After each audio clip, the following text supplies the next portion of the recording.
репортаж нашего корреспондента из Чечни. 5 июня оппозиция намеревалась провести референдум, который, по мнению его организаторов, должен был дать ответ на 3 вопроса. Доверяет ли чеченский народ президенту Джохару Дудаеву, а также парламенту, и нуждается ли вообще Чеченская республика в институте президентства?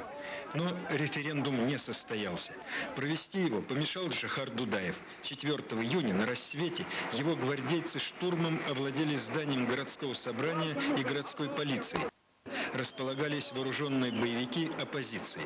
В ходе этой акции несколько человек погибло. Следующей ночью сторонники Дудаева опять же силой выдворили оппозицию с Театральной площади, на которой она больше месяца проводила митинг. Естественно, что после этих акций референдум оказался сорванным. А как оценивает происходящее событие сам президент? Сама постановка вопроса о референдуме принята неизвестно кем. Вышли на улицы люди и сказали, мы будем проводить референдум. Но это же бандитизм политический, правовой и насилие. А я не имею права допустить насилие. Вот почему. А референдум я сам предлагал.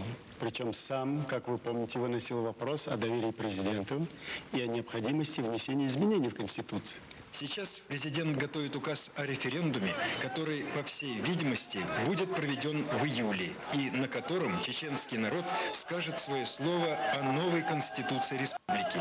А на 27 октября намечены выборы в парламент Чеченской республики.